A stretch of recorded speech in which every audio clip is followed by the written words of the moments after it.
여기 한국어를 사용하고 있는 일본인 여학생들이 있습니다. 한국의 트로트도 따라 부르면서 즐겁게 대화를 하고 있는데요. 선생님께 걸려서 혼이 날까봐 급히 한국어 사용을 멈추지만 이미 들켜버렸고 한국어를 사용했다는 이유로 혼이 나고 있습니다. 과연 일본에서는 무슨 일이 일어나고 있는 것일까요? 안녕하세요. 저는 한국을 너무 사랑하는 일본인 유미입니다. 저뿐만 아니고 저와 친한 친구들은 전부 한국에 흠뻑 빠져 있죠. 사실 저와 친한 친구들이 빠져 있다기보다는 한국어를 공부하던 친구들끼리 친해져서 함께 어울리게 된 것이죠. 저는 한국의 드라마를 보다가 한국이라는 나라에 관심을 가지게 되었고 한국의 도시나 한국인에 대한 강력한 동경을 느꼈습니다.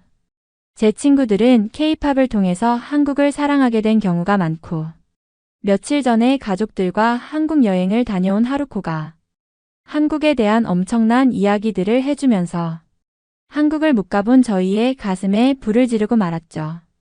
하루코의 말에 따르면 한국인들은 전부 키가 크고 잘생긴 데다가 전부 친절하고 웃음이 많아서 누굴 만나도 즐거웠다고 하더라고요.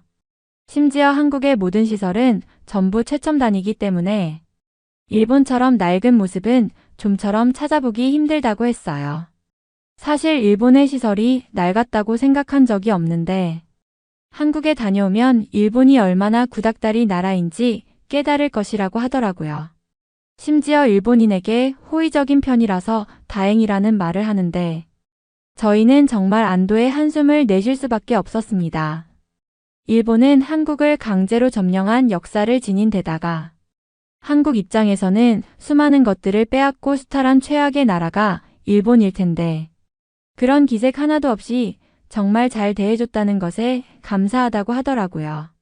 물론 일본에서는 한국은 일본에게 감사해야 한다는 의견이 지배적이고 저희 학교 역사 선생님 또한 한국이 일본 덕분에 성장했고 한국의 독도는 일본의 땅이라는 말을 하고 있지만 저희는 전부 그 사실에 대해서 알고 있거든요. 저와 친구들은 한국어를 공부하면서 한국과 일본의 역사에 대해서 찾아보았고 일본과 한국의 역사인식이 많은 차이가 있다는 것을 알게 되었죠. 특히 일본에서 주장하는 것들은 전부 침략을 정당화하려는 내용이었기에 한국에서 주장하는 것이 사실이라고 믿게 되었습니다. 사실 곰곰이 생각해보면 맞은 사람이 진실을 알고 있는 경우가 많고 때린 사람은 때린 이유에 대한 정당성을 부여하려는 경우가 많잖아요. 한국과 일본도 다를 것이 없다고 생각했고 저희는 수업이 끝나고 쉬는 시간에 한국어로 이야기를 나누고 있었습니다. 그런데 그때 저희는 역사 선생님께 한국어 사용하는 것을 들키게 되었어요. 저희는 당연히 큰 문제가 없을 거라고 생각을 했지만 그런 후진국의 언어를 뭐하러 배우냐며 크게 혼이 났고 한국처럼 일본에게 감사할 줄 모르는 나라의 언어는 평생 공부할 필요가 없다며 교무실로 끌려가게 되었습니다. 그리고 한국어를 공부한 이유에 대해서 말씀을 드려야만 했어요. 역사 선생님이 한국을 너무 싫어하고 우익에 가까운 사람으로는 알고 있었지만 한국어를 말한 것만으로 이런 취급을 받아야 하는 것이 너무 싫었습니다. 물론 저희 아버지 또한 한국을 무척 싫어하셨기 때문에 이해가 아주 안 가지는 않았지만요.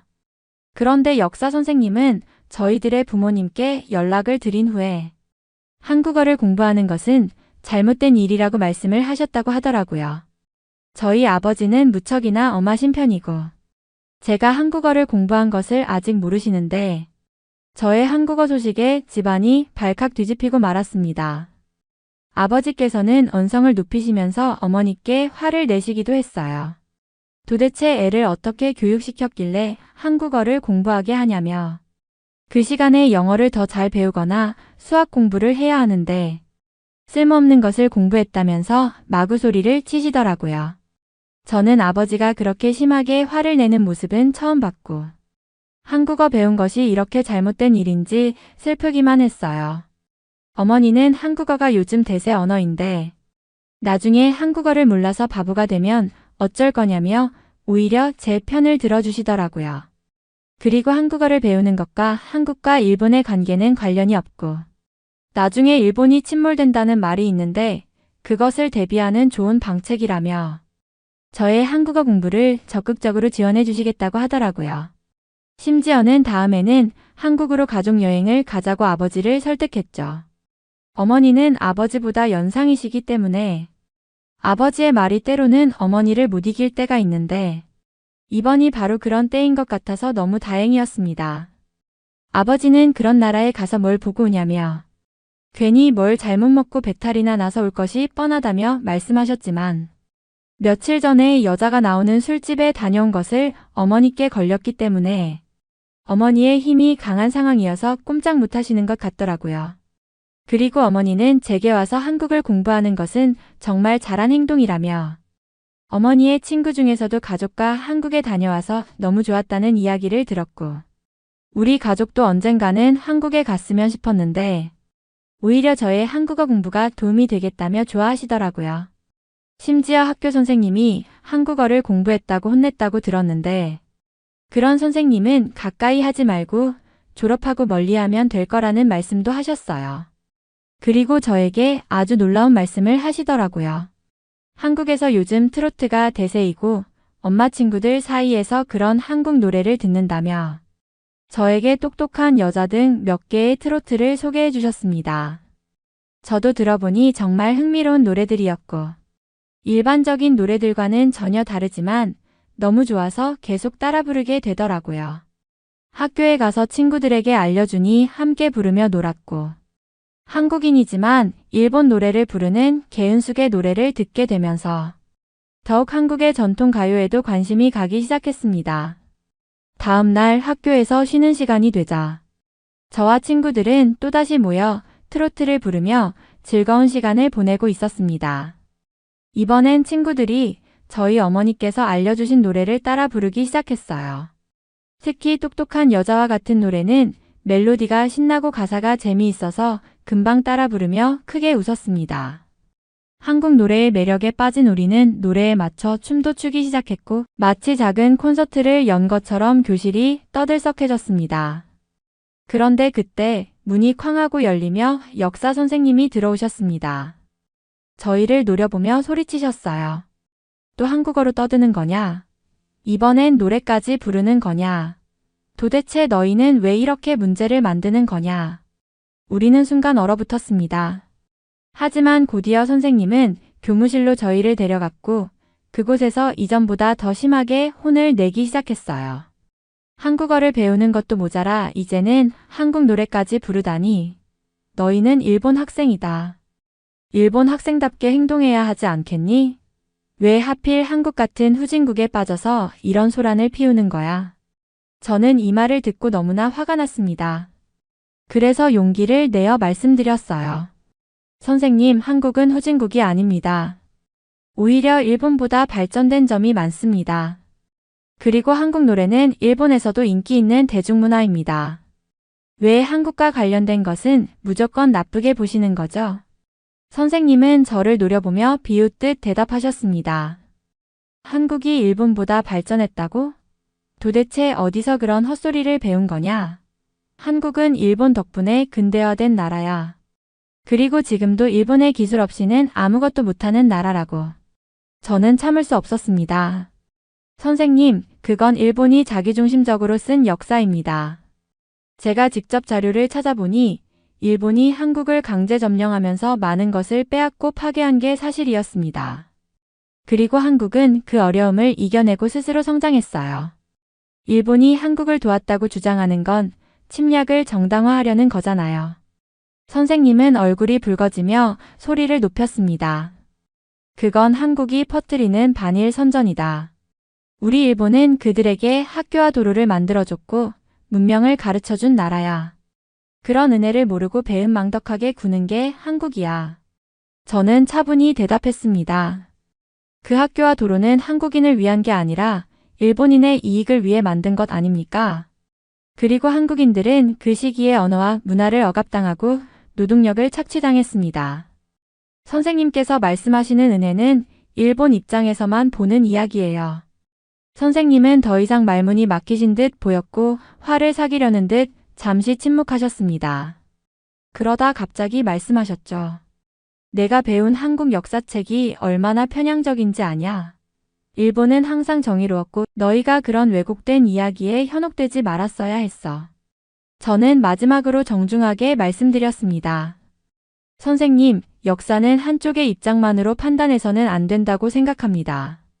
일본과 한국의 역사에는 분명히 여러 시각이 있겠지만 저는 피해자의 목소리를 듣는 것이 중요하다고 믿습니다. 그래서 한국의 이야기를 공부하고 있는 거고요.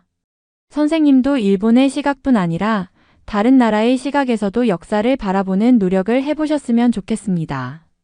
교무실은 조용해졌고 선생님은 더 이상 저희를 꾸짖지 못하셨습니다. 오히려 저를 가만히 바라보시더니 혼란스러운 표정을 지으며 저희를 돌려보내셨습니다. 저희는 다시 교실로 돌아왔지만 이번 경험을 통해 선생님뿐 아니라 다른 학생들에게도 우리가 한국어와 한국 문화를 사랑하는 이유를 조금이라도 알릴 수 있었던 것 같아 뿌듯했습니다. 그날 오후 역사 선생님은 평소와 다름없이 교실로 들어오셨습니다. 하지만 표정에는 어딘가 불편함이 느껴졌어요. 교실은 조용했고 모두들 아침에 사건이 다시 언급될까 걱정하는 눈치였습니다. 선생님은 칠판에 일본과 한국의 관계라고 적으시며 수업을 시작하셨습니다. 오늘은 일본과 한국의 관계에 대해 이야기하겠다. 특히 일본이 한국을 병합했던 시기에 대해 설명할 것이다. 저희는 직감적으로 선생님이 아침의 논쟁을 염두에 두고 수업 내용을 구성했음을 느낄 수 있었습니다. 선생님은 계속해서 말씀하셨습니다.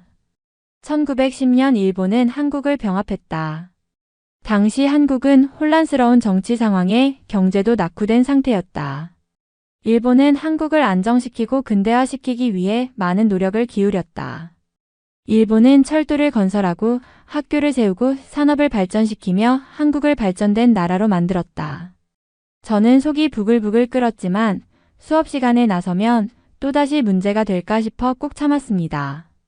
선생님은 계속해서 일본의 기여를 강조하며 말씀하셨습니다. 지금 한국이 잘 살게 된 것은 일본 덕분이다. 일본이 아니었다면 한국은 지금도 농업사회에 머물러 있었을 것이다. 이 점은 역사적으로 분명한 사실이다. 그 이야기를 들으면서 친구들 몇 명도 눈치를 보며 손을 들고 질문하려 했지만 선생님은 이를 무시하고 수업을 이어나가셨습니다. 그러다 마지막에 이렇게 말씀하셨습니다. 다음 주 시험 문제는 방금 배운 내용을 중심으로 출제될 것이다. 일본이 한국을 병합한 것이 한국에 어떤 긍정적인 영향을 미쳤는지 서술하라가 주제가 될 것이다. 정답은 내가 오늘 수업에서 말한 내용이다. 이를 벗어난 답을 적으면 감점될 것이다. 저희는 시험 문제를 듣고 당혹감을 감출 수 없었습니다. 어떻게 이런 주제가 정답을 정해놓고 출제될 수 있단 말인지요. 그러나 시험 성적이 중요했기 때문에 반박하거나 문제를 제기하기도 어려웠습니다. 수업이 끝난 후 친구들끼리 모여 조용히 이야기를 나누기 시작했습니다. 시험 문제. 정말 어이가 없다. 우리가 배운 건 다 일본의 시각에서만 본 내용이잖아. 맞아. 한국의 이야기는 하나도 없고 그냥 일본의 자랑만 써야 한다니. 하지만 시험에서 점수를 잘 받으려면 선생님이 말한 대로 적어야 하지 않을까? 저희는 서로 고민했지만 결국 시험에서 점수를 잘 받으려면 선생님의 말을 따를 수밖에 없다는 결론에 도달했습니다. 그날 밤 저는 마음이 무거운 상태로 한국어 노트와 일본 역사 교과서를 번갈아가며 보았습니다. 일본의 주장과 한국의 주장이 어떻게 다른지를 정리하다 보니 시험에서는 선생님의 말을 따를 수밖에 없는 현실이 더욱 답답하게 느껴졌습니다. 이 시험 문제를 그대로 받아들인다면 우리는 역사를 왜곡하는데 동참하게 되는 건 아닐까? 라는 생각이 머릿속에서 떠나지 않았습니다. 그러나 아직 학생으로서 선택의 여지가 없다는 현실에 한숨을 내쉴 수밖에 없었습니다. 시험 날이 다가오고 저는 시험 답안지에 선생님이 말씀하신 내용을 적기 시작했습니다. 일본은 한국의 경제와 교육, 인프라를 발전시켰다. 그 결과 한국은 근대화에 성공할 수 있었다. 답안을 작성하며 제 손은 떨렸고 마음속 깊은 곳에서는 배신감이 밀려왔습니다. 하지만 지금은 성적을 위해 따를 수밖에 없었습니다. 그렇게 저는 그리고 친구들은 시험장에서 선생님의 말을 따라 적으며 현실과 타협해야 했습니다. 시험이 끝난 뒤 저는 그동안 마음에 쌓인 답답함을 참을 수 없어서 어머니께 이번 일을 모두 말씀드리기로 했습니다. 집에 돌아와 어머니께 이번 시험 문제와 선생님이 수업 시간에 하신 말씀을 이야기하자 어머니는 잠시 말을 잇지 못하시더니 깊은 한숨을 내쉬셨습니다. 정말 그런 시험 문제가 나왔단 말이니? 어머니는 믿기지 않는다는 듯이 물으셨습니다. 네, 선생님은 한국을 발전시킨 게 전부 일본의 공이라고 하셨어요. 그리고 한국이 일본 덕분에 근대화되었다는 내용을 적어야 시험 점수를 받을 수 있다고 하셨어요. 어머니는 잠시 생각하시더니 단호하게 말씀하셨습니다. 이건 편협한 교육이야. 내가 배우는 것은 사실이 아니라 누군가가 원하는 이야기일 뿐이야.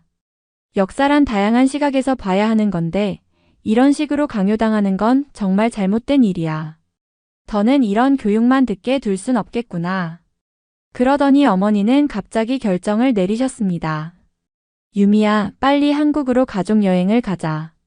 직접 보고 듣고 느껴야 내가 진짜 역사를 알 수 있어. 이 시험 문제 같은 잘못된 가르침에 얽매이지 않도록 말이야.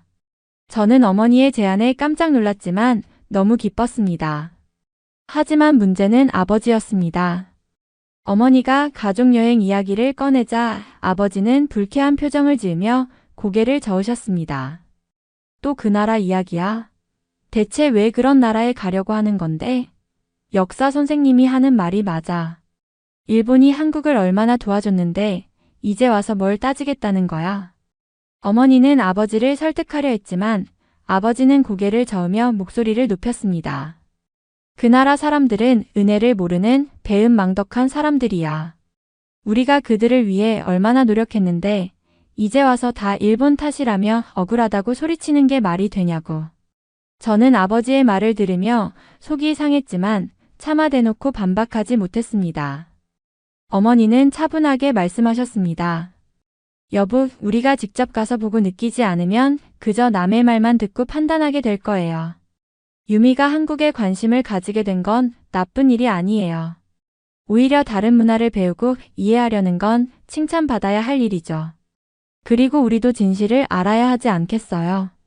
아버지는 여전히 탐탁지 않은 표정이었지만 어머니의 단호한 태도에 더 이상 큰 소리를 치지 못했습니다. 결국 어머니가 여행 준비를 주도하며 일정을 잡기 시작하셨습니다. 그날 밤 저는 어머니께 다시 한번 감사드렸습니다. 어머니, 정말 감사합니다. 제가 한국에 갈 수 있다니 믿기지 않아요. 어머니는 미소를 지으며 말씀하셨습니다. 유미야, 역사는 누가 옳고 그르다를 단순히 판단하는 게 아니란다. 직접 보고 느끼면서 내가 스스로 판단해. 그게 더 중요한 일이야. 저는 어머니의 말씀이 너무나도 고마웠고 한국에서 무엇을 배우고 느낄 수 있을지 기대하며 설레는 마음으로 여행을 준비하기 시작했습니다. 여행 준비가 시작되자 아버지는 내내 투덜거리며 불만을 표출하셨습니다. 도대체 왜 그런 나라에 가야 하는 건지 모르겠어. 무슨 좋은 게 있다고. 그러면서도 막상 준비는 꼼꼼히 하셨습니다. 아버지는 약상자를 꺼내 각종 상비약을 챙기기 시작했습니다. 두통약, 소화제, 심지어 설사약까지 종류별로 넣으면서 말씀하셨습니다. 한국 음식은 뭐가 들어갔는지 모를 때가 많다더라. 괜히 먹고 탈이라도 나면 어쩌려고 그래. 이건 꼭 챙겨야 해. 제가 옆에서 한국 음식이 맛있다고 하던데요. 라고 조심스레 말하자 아버지는 코웃음을 치셨습니다. 맛있는 게 중요한 게 아니야. 안전해야지. 일본 음식처럼 위생적이지 않을 수도 있어. 그 말을 듣고 어머니는 피식 웃으시더니 말했습니다. 여보, 일본 음식도 전 세계 사람들이 처음엔 낯설어 했잖아요. 한국 음식도 마찬가지예요. 직접 먹어보면 생각이 달라질걸요. 아버지는 여전히 못마땅한 표정을 지었지만 결국 말을 삼키며 챙기던 약 상자를 정리하셨습니다. 그러고는 여행 가방에 일본 간식을 잔뜩 넣기 시작하셨습니다. 한국 가서 먹을 게 입에 안 맞으면 어쩌려고 그래. 이건 꼭 필요할 거야. 어머니와 저는 그런 아버지를 보며 살짝 웃음을 참았습니다. 저와 어머니는 일본 음식보다 더 다양한 맛과 경험을 제공할 한국 음식을 기대하고 있었거든요. 어머니는 저와 함께 인터넷으로 한국의 맛집을 찾아보며 말씀하셨습니다. 유미야, 이 집은 하루코가 말했던 곳이네. 여기서 비빔밥을 먹어봐야 한대. 어머니, 여기 한국의 전통 찻집도 있어요. 꼭 가보고 싶어요.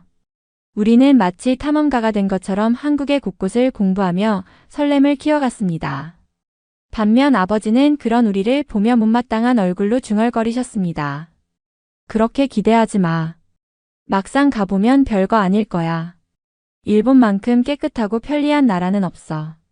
어머니는 그 말을 듣고도 미소를 지으며 대꾸하셨습니다. 여보, 깨끗한 건 일본이 훌륭하지만 한국은 또 다른 매력이 있을 거예요. 여기도 가보면 일본과 다른 좋은 점을 많이 발견할 수 있을 거예요. 유미도 한국의 미래를 보고 싶어 하는 거고요. 저는 어머니의 말에 고개를 끄덕이며 말했습니다. 맞아요, 아버지. 한국은 정말 놀라운 발전을 이뤘대요. 하루코도 일본보다 더 현대적인 시설이 많았다고 했잖아요. 아버지는 여전히 믿을 수 없다는 표정으로 고개를 저으셨지만 더는 큰 소리로 반박하지 않으셨습니다. 그리고 마침내 여행 당일이 되었습니다. 아버지는 약상자와 간식 가방을 들고 투덜거리셨고 어머니와 저는 여행 가방과 카메라를 챙기며 밝은 표정으로 공항으로 향했습니다. 한국에 가면 어떤 걸 가장 먼저 보고 싶니, 유미야? 어머니가 물으셨습니다. 저는 서울의 전통과 현대가 어우러진 풍경을 보고 싶어요. 그리고 한국 사람들과 직접 대화하면서 제가 배운 한국어를 써보고 싶어요. 그 말을 들은 아버지는 뒤에서 한마디 하셨습니다. 말 조심해라. 괜히 말 실수해서 창피당하지 말고. 저는 속으로 웃으며 생각했습니다. 아버지가 뭐라고 하셔도 이번 여행은 분명 아버지도 마음을 바꾸는 계기가 될 거야. 그렇게 우리는 한국행 비행기에 올랐고 창밖으로 보이는 하늘을 보며 저는 설렘과 기대감에 가득 차 있었습니다. 드디어 한국을 직접 볼 수 있다니. 한국에 도착한 저희 가족은 서울의 활기찬 풍경에 첫눈에 반했습니다. 공항에서부터 도시로 이어지는 넓은 도로와 현대적인 건축물들이 아버지의 기대를 넘어선 듯 보였습니다. 그래도 도시 정리는 잘 되어 있네. 아버지는 살짝 감탄하는 듯한 목소리로 말씀하셨습니다. 어머니는 미소를 지으며 저와 눈을 맞췄고 우리는 서울에서의 하루하루를 기대하며 숙소로 향했습니다. 다음 날 우리는 경복궁을 방문했습니다. 전통 한복을 입고 있는 사람들이 고궁을 배경으로 사진을 찍는 모습이 너무나 인상적이었어요.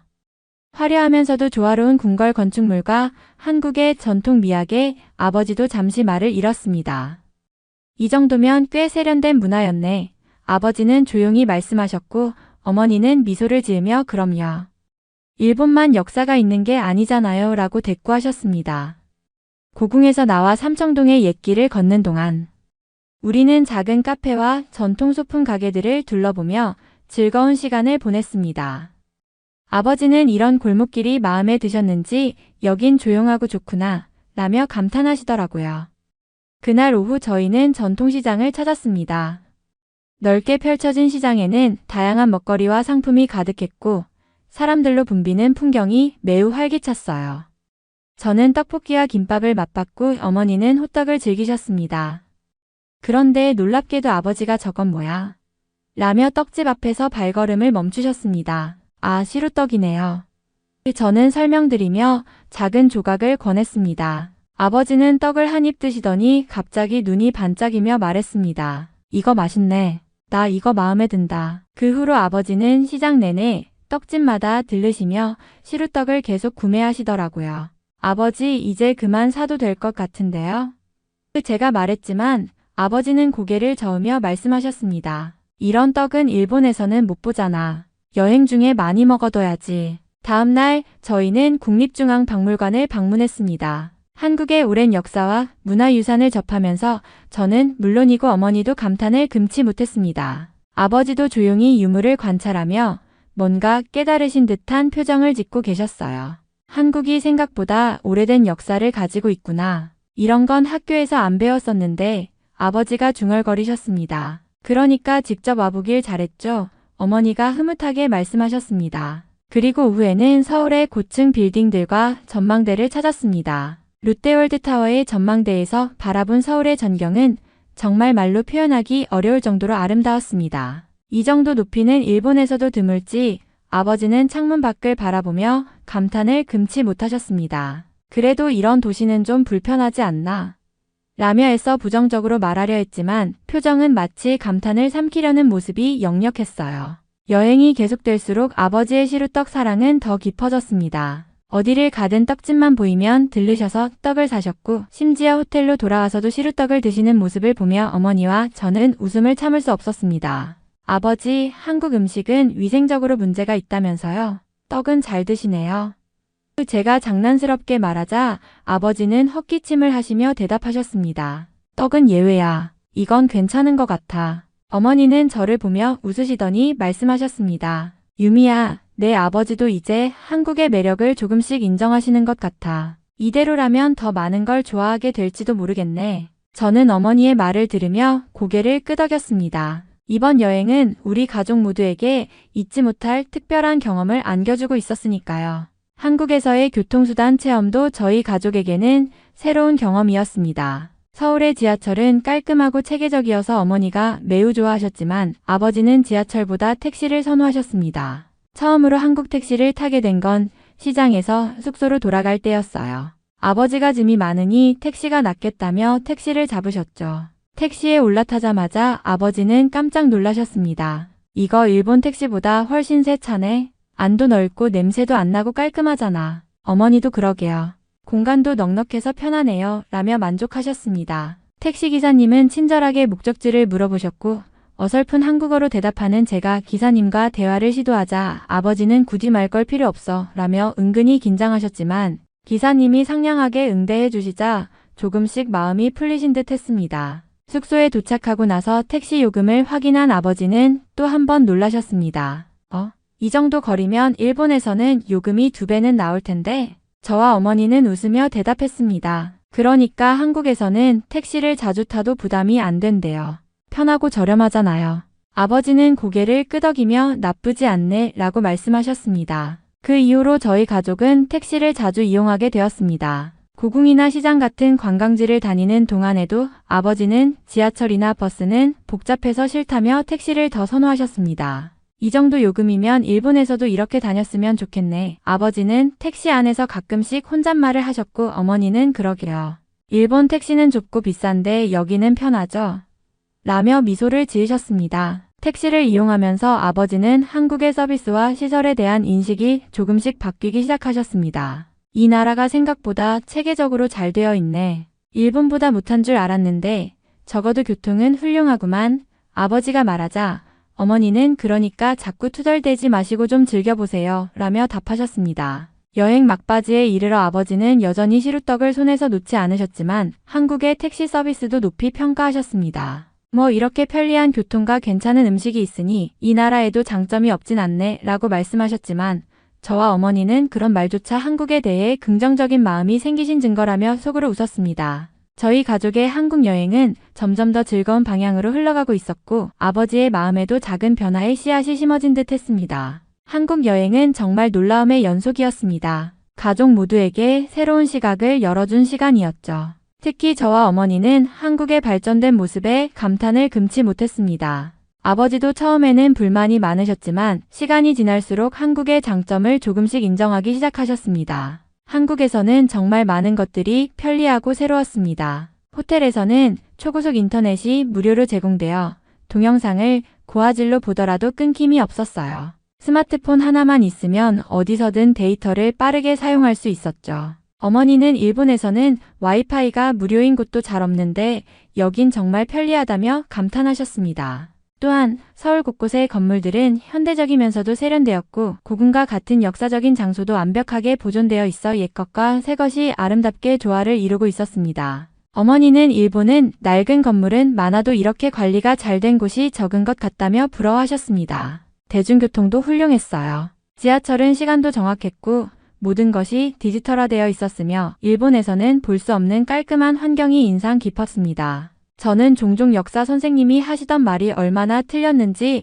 여행 내내 떠올리며 웃음이 나기도 했습니다. 여행이 끝나고 일본으로 돌아오자 한국에서 느꼈던 편리함이 그리워졌습니다. 공항에서 집으로 돌아오는 길에 인터넷 속도가 갑자기 느려지는 것을 느꼈고 아버지도 휴대폰으로 뭔가 검색하다가 짜증을 내셨습니다. 이게 뭐야? 인터넷이 왜 이렇게 느려? 한국에서는 바로 떴는데. 또한 일본의 오래된 건물과 길거리가 이제는 눈에 띄게 낡아 보였습니다. 집에 도착했을 때 아버지는 우리 집은 낡았어도 편하지라고 하셨지만 저와 어머니는 별로 동의하지 못했습니다. 한국에서 봤던 시설이 너무 좋았으니 이렇게 느끼는 것도 당연하죠. 어머니가 말씀하셨죠. 다음날 학교에 갈 때 일본의 지하철을 탔는데 그동안은 익숙하게 느껴졌던 일본 지하철이 갑자기 좁고 복잡하며 불편하게 느껴졌습니다. 한국에서의 쾌적했던 지하철이 자꾸 떠올랐습니다. 어머니는 한국은 지하철도 깨끗하고 전광판으로 정확한 시간을 알려줘서 편리했는데 여긴 왜 이런 거 하나 없지? 라고 하셨고 저는 고개를 끄덕이며 동의했죠. 심지어 아버지도 한국의 떡을 그리워하셨습니다. 집 근처 가게에서 일본 떡을 사오셨는데 시루떡의 쫀득하고 부드러운 식감을 못 잊으셨는지 드시면서 투덜거리셨어요. 이건 너무 뻑뻑해. 한국 떡이 훨씬 맛있었어. 또 먹고 싶네. 아버지의 불만 섞인 한마디에 저와 어머니는 서로 웃음을 터뜨렸습니다. 한국에서의 경험은 아버지에게도 깊은 인상을 남긴 것이 분명했으니까요. 한국과 비교해보니 일본은 발전이 멈춘 것 같다는 생각이 들었습니다. 인터넷부터 건물, 교통까지 많은 면에서 낙후되어 있다는 것을 여실히 느끼게 되었죠. 저는 이번 여행이 단순히 즐거운 시간이 아니라 제가 살고 있는 세상을 새로운 시각으로 바라보게 한 중요한 계기가 되었다고 생각합니다. 한국 여행 이후 저는 더욱 한국어 공부에 열중하기로 마음먹었고 언젠가 다시 한국으로 돌아가고 싶다는 꿈을 품게 되었습니다. 아버지도 더 이상 저의 한국어 공부를 반대하지 않으셨고 한국에 대해 쏟아내던 부정적인 의견을 많이 줄이셨거든요. 앞으로 한국과 일본을 왕래하며 살고 싶다는 꿈이 생겼고 그 꿈을 이루기 위해서 많은 노력을 하고 싶습니다.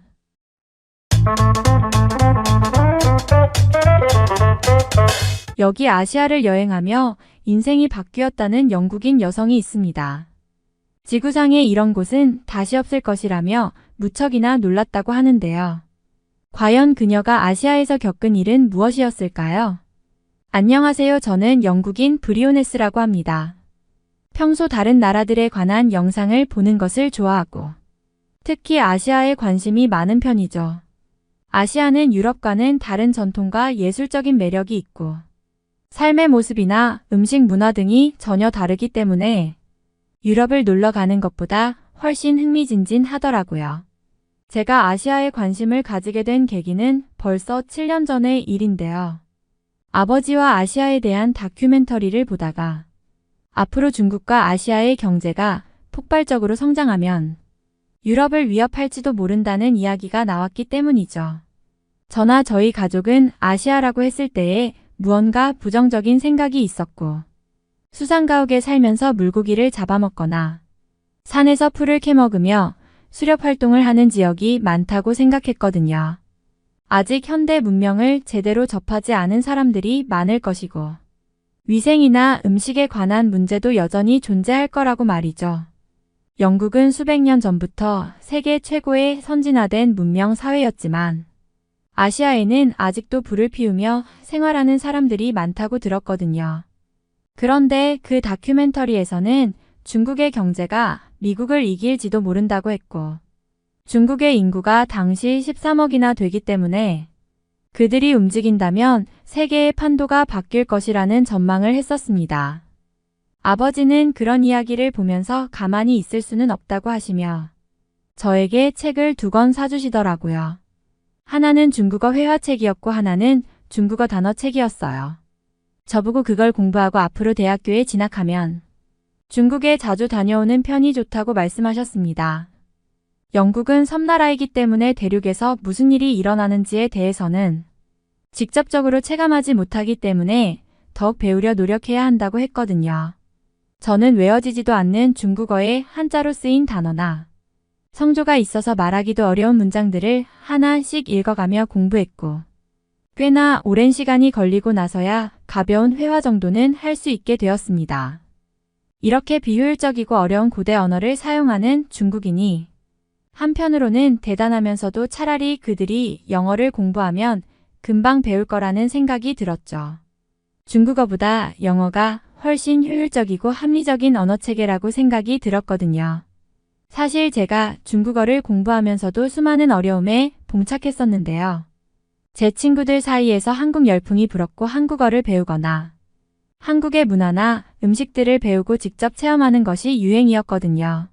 저 또한 한국이 궁금하기도 하고 한국에 대해서 알고 싶었으나 부모님께서는 한사코 한국보다 중국을 배우라고 말씀하셨습니다. 국제물류학을 전공하신 아버지 말씀으로는 중국이 한국의 바로 옆에 있는 나라이면서도 유라시아 대륙 한가운데 있으니 중국을 배운다면 한국은 저절로 알게 될 거라고 하셨거든요.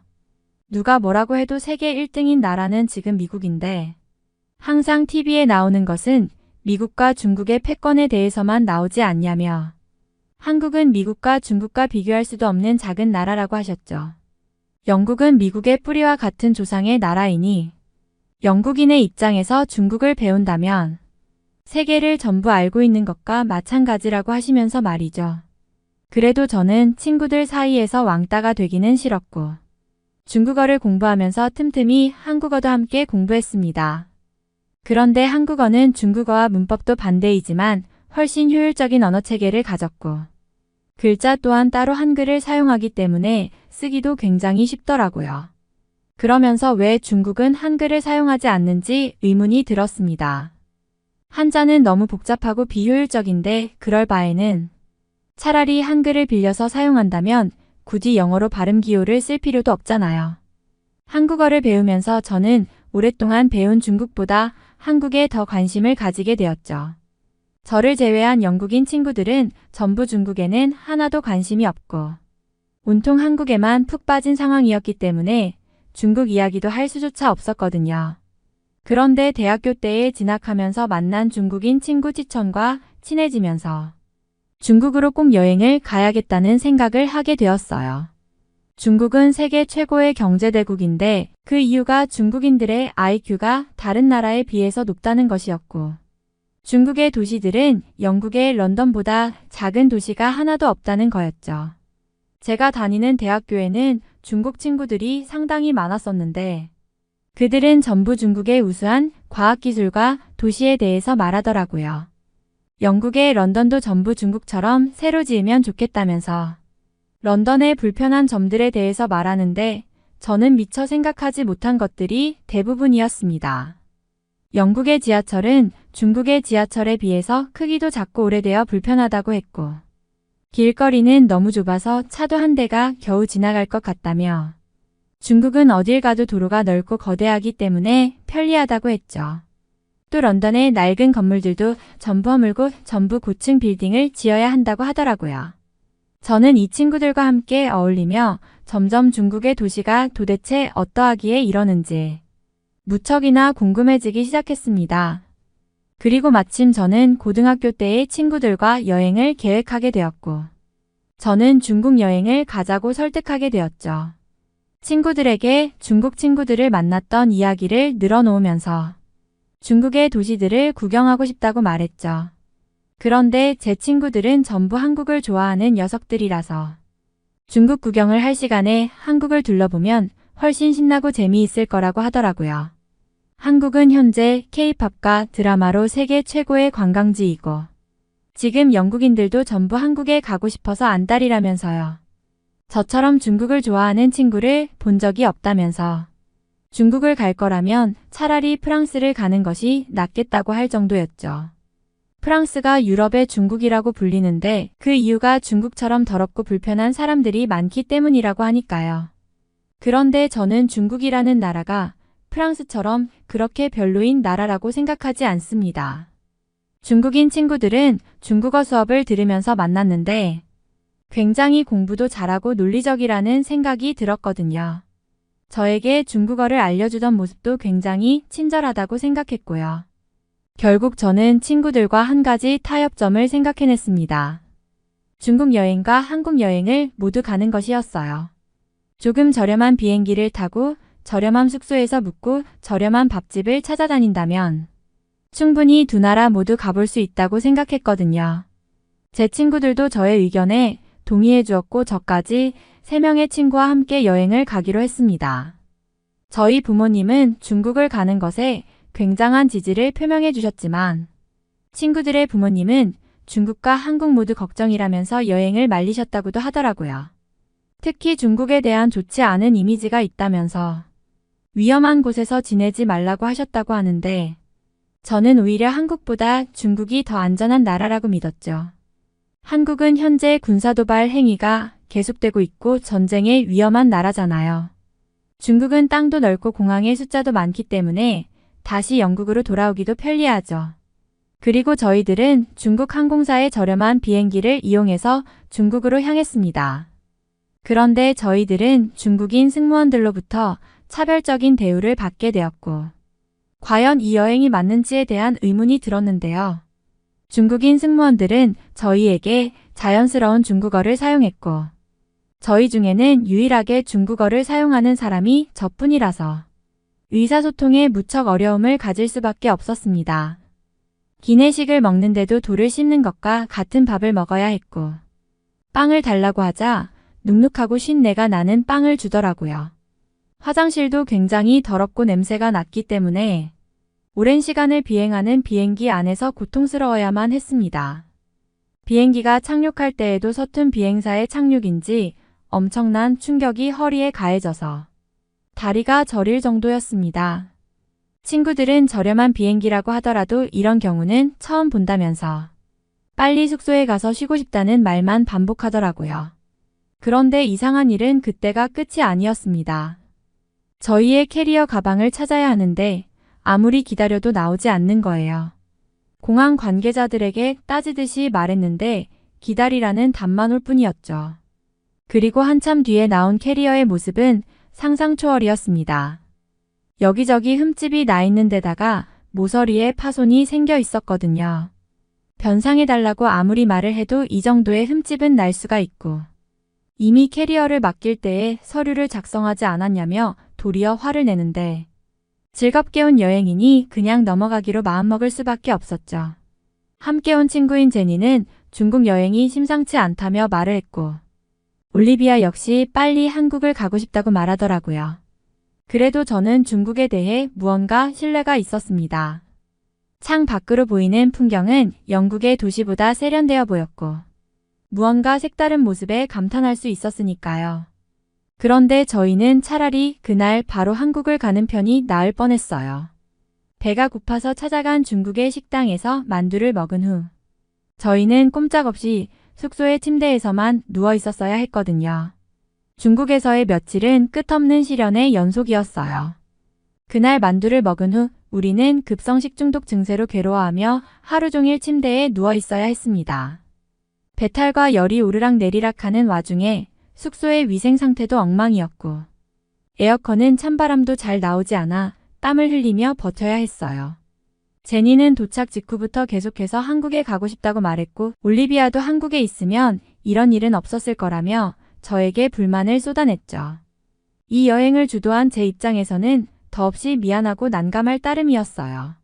문제는 단순히 식당에서의 일뿐만이 아니었어요. 어디를 가도 시끄러운 소음, 탁한 공기, 그리고 바가지 요금이 우리를 반겼습니다. 시장에서는 값을 속이려는 상인들과 실랑이를 벌여야 했고 택시를 탈 때마다 길을 빙빙 돌아 요금을 올리려는 기사들이 태반이었죠. 한 번은 유명한 관광지로 향하는 길에 그만 길을 잃었는데 그곳의 표지판들은 영어가 거의 없었고 중국어로만 되어 있어서 도움을 받을 수도 없었어요. 구글 맵조차 작동하지 않는 상황이라 점점 초조해질 수밖에 없었죠. 식당, 교통, 숙소 문제로 마음이 지친 우리였지만 뭐라도 기억에 남을 만한 경험을 만들고 싶어 마지막 날에는 현지 박물관을 찾아가기로 했습니다. 그러나 그곳에서는 외국인이라는 이유로 지나치게 높은 입장료를 요구받았고 전시물들은 대체로 낡고 관리가 제대로 안 된 상태였어요. 박물관을 나와서도 우리는 계속해서 이상한 일을 겪었습니다. 거리로 나오니 몇몇 중국 남자들이 저희를 향해 뭔가 말을 걸기 시작했어요. 처음에는 단순히 안녕하세요 정도의 인사일 줄 알았는데 말을 이어가면서 점점 불쾌해지기 시작했죠. 그들은 저희의 외모를 대놓고 평가하거나 비꼬는 듯한 말투로 호객행위를 했고 이해하기 어려운 영어와 성적인 농담까지 섞어가며 말했어요. 제니는 깜짝 놀라서 저에게 가까이 다가왔고 올리비아도 눈빛만으로 불쾌하다는 걸 드러내더군요. 저는 한국어와 중국어를 조금 할 줄 알았지만 이 상황에서는 오히려 그들이 저희를 더 조롱할까 싶어 아무 대꾸도 하지 않고 최대한 무시하려 했어요. 하지만 그들은 뒤따라오면서 더 큰 목소리로 말을 걸었고 우리를 둘러싸며 길을 막는 것처럼 보이기도 했습니다. 그 순간 진심으로 두려움이 엄습해왔어요. 그저 관광객으로 잠깐 들른 사람들에게 왜 이런 방식으로 다가오는지 이해할 수 없었습니다. 평소에 자신 있게 다니던 제니조차 손을 꼭 잡은 채로 속삭이듯 브리오네스, 빨리 한국으로 가고 싶어. 우리 여기서 벗어나자라고 했어요. 저도 더 이상 친구들에게 미안해할 겨를이 없었죠. 어떻게든 이 상황을 벗어나야 했으니까요. 우리는 서둘러 그 남자들을 지나쳐 가장 가까운 상점으로 피신했어요. 상점 안에서도 제니와 올리비아는 거의 떨다시피 했고 저 역시 그들과 함께 여행을 온 걸 후회하기 시작했죠. 아시아에 대한 관심으로 시작한 여행이었지만 이쯤 되니 더 이상 기대와 호기심이 남지 않았고 오히려 두려움과 실망감만이 가득했습니다. 게다가 음식 문제도 심각했어요. 중국의 음식은 대부분 기름지고 짠 데다가 향신료가 강해서 매일 속이 더부룩하고 쓰리기 일쑤였어요. 한두 번 배탈이 난 것도 아니고 결국 저는 매일 약을 먹어야 했죠. 제니와 올리비아도 비슷한 증상을 겪으면서 점점 지쳐갔고 아침이면 서로 오늘은 괜찮아 라는 말로 시작하게 되었어요. 한참을 고생하던 우리는 도저히 안 되겠다 싶어 병원을 찾기로 했습니다. 그러나 문제는 여기서도 이어졌습니다. 병원에 도착해 진료를 받으려 하니 분위기부터 뭔가 석연치 않은 느낌이 들었어요. 의사는 마치 진지하게 신경 써주는 것 같지 않았고 우리가 무슨 말을 해도 고개를 끄덕이며 일회용 약봉지에 담긴 알약 몇 알을 건네주더군요. 신뢰할 수 없는 분위기에 마음이 불편했지만 그저 빨리 나아야겠다는 생각에 약을 받아 나왔어요. 그런데 숙소에 돌아와 구글맵에 병원을 검색해보니 충격적인 후기가 잔뜩 달려 있었습니다. 가짜 약을 처방하거나 상태를 진지하게 보지 않고 바가지를 씌운다는 불평이 수두룩한 겁니다. 후기를 읽는 순간 그동안 중국에서 겪은 불편함과 실망이 한꺼번에 밀려왔어요.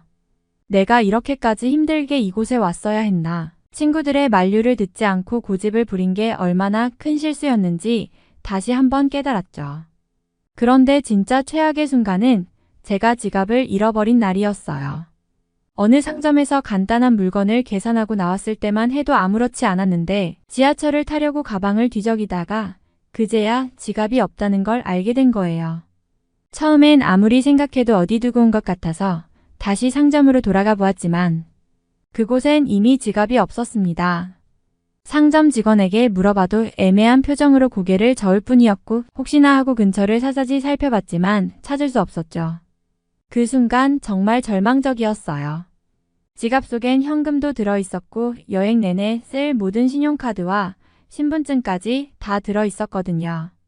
혼자였으면 차라리 그냥 주저앉아 울어버렸을지도 모르겠지만 친구들이 옆에 있으니 그럴 수도 없었죠. 제니와 올리비아는 저를 위로하려 애썼지만 사실 우리 셋 모두 여행비를 아껴 쓰고 있던 상황이라 돈이 부족한 건 마찬가지였어요. 한국으로 가려던 계획도 위험해졌고 일단 당장 하루하루를 어떻게 지낼지조차 막막해졌습니다. 그날 밤 저는 방 안에서 이 여행을 왜 시작했는지 다시 돌아보게 되었습니다. 아시아에서 인생이 바뀔 거야 라고 생각했던 그 기대와 흥분은 온데간데 없이 사라졌고 오히려 너무 이질적인 환경에서 오는 피로와 불안만이 가득했죠. 다행히 여권은 잃어버리지 않았다는 점에 감사하려고 했지만 그 생각도 잠시였어요. 지갑 없이 남은 시간은 예상보다 훨씬 더 큰 고통이었습니다. 현금이 없으니 하루하루 불편함이 쌓였고 식사 때마다 저렴한 거리 음식을 찾다 보니 배탈과 소화불량이 계속되었죠. 친구들도 고생하고 있었지만 특히 저는 스스로에 대한 자책감과 불편함 때문에 더 힘들었어요. 중국의 대중교통은 처음엔 신기했지만 지하철에서 사람들에게 떠밀리거나 길에서 이상한 호객 행위를 받는 일이 반복되다 보니 점점 그 상황이 버거워졌어요. 어느 날은 저희가 길을 걷고 있는데 몇몇 남성들이 저희를 따라오면서 저희를 물건 보듯 훑어보며 무례한 농담을 던졌습니다. 그때의 불쾌함과 불안감은 정말 말로 표현하기 어려웠어요. 모든 상황이 우리를 향해 여기서는 너희가 외국인일 뿐이라는 메시지를 보내는 것 같았습니다. 아무리 노력해도 이곳에선 마음 편하게 지내기 힘들다는 사실이 점점 명확해졌고 저는 이 여행이 하루빨리 끝나기만을 바라게 되었어요. 점점 지쳐가던 저는 아시아 전체가 다 비슷할 거라는 생각이 들기 시작했습니다. 처음엔 기대와 설렘으로 가득 차 있었던 한국 방문조차 이제는 무거운 마음으로 다가왔어요. 친구들은 여전히 한국에서의 계획을 얘기하며 기대감을 키웠지만 저는 오히려 조심스러워졌습니다. 한국도 결국은 다를 게 없지 않을까 하는 생각이 머릿속을 떠나지 않았거든요. 중국에서 겪은 불편과 불쾌한 경험들이 마치 다가올 한국 여행까지도 그림자를 들이우는 것 같았습니다. 언어가 다르고 문화가 다르더라도 결국은 나에게 낯선 곳일 뿐일 테니까요. 여행이 설렘이 아니라 고통을 마주할 것 같다는 두려움에 점점 사로잡혔죠. 어쩌면 이 경험이 아시아에 대한 내 환상을 산산이 부수는 계기가 될지도 모르겠다는 씁쓸한 생각을 안고 친구들이 한국으로 떠나고 싶다는 이야기를 할 때마다 억지로 웃으며 맞장구 칠 수밖에 없었습니다. 여전히 어딘가에선 제가 다시 설렘을 느끼길 바라는 마음도 있었지만 이 마음이 언제쯤 변할 수 있을지 알 수 없는 채로 남은 여행을 이어가게 되었죠. 한국으로 가는 비행기에 탑승할 때도 기대보다는 걱정이 앞섰어요. 한국의 저가 항공사를 이용했기 때문에 중국 항공사에서 겪었던 불쾌한 경험들이 반복될까 봐 불안감이 가시질 않았죠. 지친 몸과 속이 편치 않은 상태로 좌석에 앉으며 이게 정말 맞는 선택이었을까 하는 후회마저 들더군요. 친구들은 여전히 밝은 표정으로 한국에서의 계획을 얘기하고 있었지만 저는 그런 대화에도 점점 피로가 밀려왔습니다. 좌석에 앉자마자 꼭 참고 지내자고 다짐했어요. 다시는 이런 고생스러운 여행은 하지 말아야겠다는 생각뿐이었죠. 여행 초반에는 설렘이 가득했던 제가 이렇게까지 회의적인 마음이 된 것이 스스로도 믿기지 않을 정도였어요. 그런데 막상 비행기가 이륙하고 나니 놀랍게도 분위기는 예상과 달랐습니다. 승무원들은 밝은 미소로 인사를 건네고 필요한 서비스를 친절하게 제공해 주더군요. 기내식도 깔끔하게 준비되어 있었고 불편한 점 없이 편안하게 비행을 이어갈 수 있었어요. 중국에서의 악몽 같은 시간이 조금씩 잊혀지는 듯 했습니다. 한국인 승무원들은 유창한 영어로 차분하게 필요한 안내를 해주었고 하나하나 신경 써주는 모습에 마음이 조금씩 풀렸습니다. 기장이 기내 방송으로 기류 상황을 미리 알려주며 비행 여정을 설명해 주었을 때는 비로소 이 비행이 편안하고 안전할 거라는 안도감이 들었어요. 중국 항공사에서 겪었던 소통의 어려움과 불친절함과는 전혀 다른 경험이었죠. 승무원들이 작은 부분까지 신경 써주면서도 항상 친절하게 웃어주는 모습을 보니 한국에 대한 인상이 조금씩 좋아지기 시작했습니다.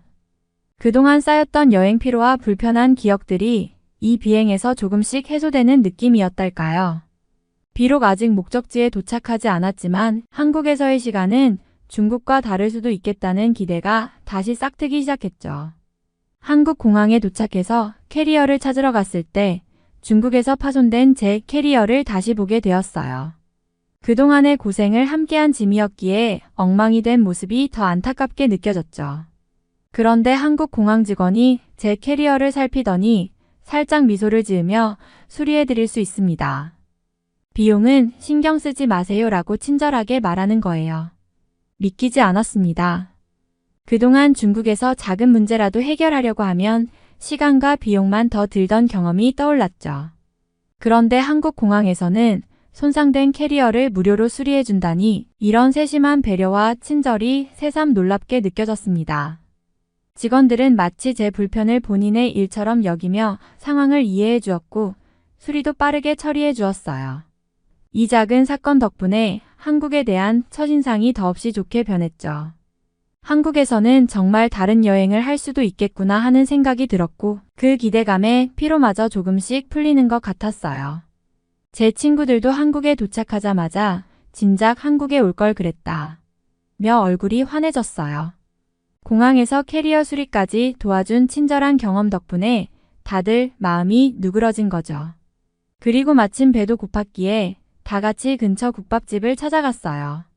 따뜻하고 깊은 맛이 가득한 국밥이 나왔고 첫 숟가락을 뜨는 순간 그 따스함이 속을 녹여주는 기분이었어요. 며칠간의 여행으로 고생했던 속이 마치 거짓말처럼 편안해졌고 친구들도 이거 진짜 한국에서만 맛볼 수 있는 음식이네 라며 연신 감탄했어요. 질리지 않게 배부르게 먹을 수 있는 음식이 있다는 것 자체가 너무 좋았고 오랜만에 모두가 웃으면서 한 끼를 먹는 순간이었죠. 한국에 대한 첫날의 인상이 이렇게 좋을 줄은 몰랐고 이곳에서의 시간이 정말 새로운 시작이 될 것 같았습니다. 서울로 가는 쾌적한 공항철도에 몸을 실으니 긴 여행의 피로가 조금씩 풀리는 것 같았어요. 그런데 이동 중에 약간의 계단을 만나게 되었고 짐을 들고 혼자서 힘겹게 올라가야 했죠. 그때 한 남성분이 저를 보고는 재빠르게 다가와 제가 도와드릴까요? 라고 말씀하셨어요. 정말 깜짝 놀랐습니다. 그분은 제 캐리어를 가볍게 들어주며 계단을 올라가 주셨고 저는 그 친절함에 감동하지 않을 수 없었죠. 세상에 이렇게 친절한 사람들이 많은 나라는 처음이에요 라는 생각이 머릿속을 스쳐 지나갔어요. 다른 나라에서는 종종 친절함이 부족하게 느껴졌던 저에게 한국의 친절한 사람들은 마치 따뜻한 태양과 같았죠. 이 짧은 순간이 제 여행에 큰 위로가 되었고 앞으로의 한국 여행이 더 기대되는 계기가 되었답니다. 지하철에 탑승하자마자 그 깨끗함과 정돈된 모습에 다시 한번 감탄이 나왔어요. 차 안은 쾌적하고 승무원들이 안내방송을 통해 친절하게 정보를 제공해주니 마치 제가 다시 여행을 시작한 것 같은 기분이 들었죠. 버스를 타고 서울 시내를 돌아다니면서도 느낀 점은 마찬가지였어요. 중국과 영국의 대중교통과는 비교할 수 없을 정도로 편리하고 정시 운행이 이루어지는 것이 정말 인상적이었죠. 노선도 잘 표기되어 있고 무엇보다도 차내가 항상 청결하게 유지되고 있었어요. 대중교통 이용자들 역시 질서를 잘 지키며 조용히 대화하는 모습이 보기 좋았습니다. 그렇게 한국의 대중교통 시스템을 경험하면서 여행의 질이 얼마나 높아질 수 있는지를 깨달았어요. 매일매일 새로운 장소를 탐험하는 것뿐만 아니라 편안하게 이동할 수 있다는 사실이 저에게 큰 안도감을 주었습니다. 숙소에 도착하니 직원이 반갑게 맞아주었어요. 하지만 그다지 좋지 않은 소식이 전해졌죠. 우리가 예약한 방에 문제가 생겼다고 하더니 대신 더 넓고 쾌적한 방으로 업그레이드를 해준다는 것이었습니다. 게다가 서비스로 한국의 기념품까지 주신다고 하니 그야말로 놀라운 대우였어요. 방으로 들어가자마자 넓은 공간과 깨끗한 시설에 다시 한번 감탄이 절로 나왔죠. 기념품으로 받은 작은 한복 인형과 한국 전통 과자들은 저에게 특별한 기억으로 남을 것 같았어요.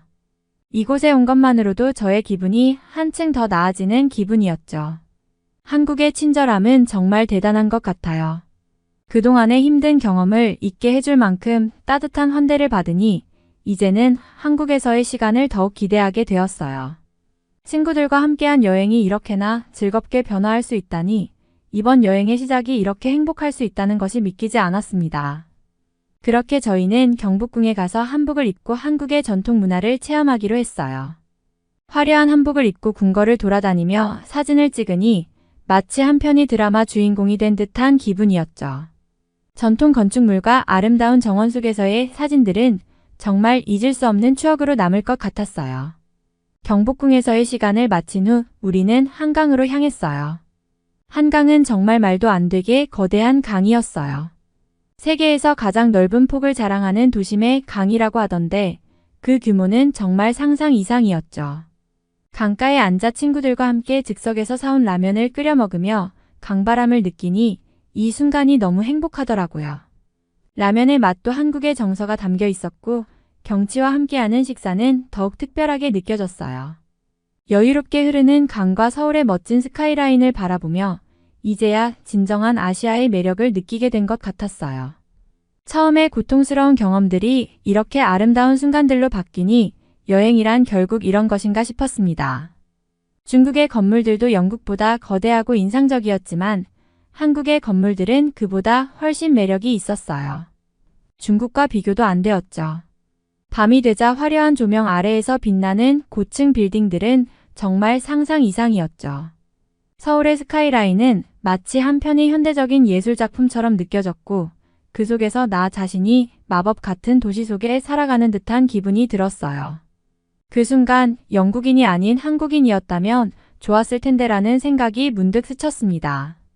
한국 문화와 생활이 이렇게 다채롭고 매력적인데 그 속에서 더 깊이 파고들 수 있었더라면 하는 아쉬움이 들었죠. 나의 뿌리와는 또 다른 문화에 발을 담그고 싶다는 마음이 커졌어요. 친구들 덕분에 한국을 제대로 알게 되었고 그들이 없었다면 저의 주장대로 중국 여행만 했다면 아마 저는 이미 병원 응급실에 실려가 있을지도 몰라요. 생각해보면 중국의 응급실에서 누워있다가 여행이 끝났을지도 모른다는 상상이 끔찍하더군요. 한국에서는 그 어떤 불편함도 느끼지 못하고 오히려 따뜻한 환대와 친절한 서비스에 감동받았어요. 그래서 친구들에게 감사할 따름입니다. 그들이 없었다면 저의 편견에 갇혀 불행한 경험으로만 가득했을지도 모르죠. 한국에서의 시간은 마치 새로운 출발을 알리는 듯 했어요. 이제는 아시아에 대한 두려움이 아닌 더 많은 경험을 쌓고 싶은 마음이 생겼습니다. 결국 중국에서의 힘든 시간 덕분에 한국에서의 소중한 순간들을 더욱 깊이 느낄 수 있었던 것 같습니다. 아시아라고 해도 같은 아시아가 아니라는 생각이 들었고 부모님께서도 중국에서의 경험을 들으시고 무척 걱정스러워 하시더라고요. 아무래도 중국은 제가 생각했던 것과 너무 다른 나라였어요. 그러면서도 한국에서의 경험은 완전히 달라서 정말 감정의 롤러코스터 같았죠. 영국도 한국처럼 발전했으면 좋겠다는 마음이 커졌어요. 특히 사람들의 친절과 서비스는 우리나라에서 많이 부족하다고 느끼기 때문이에요. 한국의 빠른 대중교통 시스템과 깨끗한 환경은 정말 인상적이었고 이런 점들이 영국에서도 잘 적용되면 좋겠다고 생각했죠. 결국 여행은 저에게 새로운 시각을 주었고 문화의 다양성을 이해하게 해주었습니다. 앞으로도 다른 나라를 탐험하며 더 많은 경험을 쌓고 싶어요. 한국에서의 따뜻한 기억을 잊지 않고 더 나은 세계를 위해 노력하는 사람이 되고 싶습니다. 그렇게 한국에서의 멋진 경험이 쌓이면서 저의 마음속에 한국에 대한 사랑이 커져갔어요. 이제는 단순히 문화나 음식, 언어에 대한 호기심을 넘어 한국이라는 나라 자체에 대한 애정이 생긴 거죠. 친구들과 함께했던 즐거운 순간들을 회상하며 한국어를 더 빨리 배우고 싶다는 마음이 간절해졌습니다. 가족들과 함께 다시 방문할 날을 손꼽아 기다리며 그때는 더 많은 도시를 탐험하고 다양한 사람들과 소통하는 즐거움을 느끼고 싶어요. 서울의 번화가뿐만 아니라 부산의 해변이나 제주도의 아름다운 풍경도 보고 싶고 한국의 전통 마을에서도 소중한 시간을 보내고 싶습니다. 저는 아시아를 여행하며 정말 많은 것을 배웠고 특히 한국에서의 경험은 저에게 큰 영감을 주었어요. 이 모든 일들이 저를 더욱 성장하게 하고 다른 문화에 대한 이해와 존중을 심어주었습니다. 앞으로의 여행은 제가 어떤 새로운 것들을 배울 수 있을지 또 어떤 멋진 사람들을 만날 수 있을지 기대가 가득해요. 이번 사연은 여기서 마무리하도록 하겠습니다. 끝까지 시청해주셔서 감사드립니다. 좋아요와 구독은 영상 제작에 큰 힘이 됩니다. 꼭 한 번씩만 눌러주세요.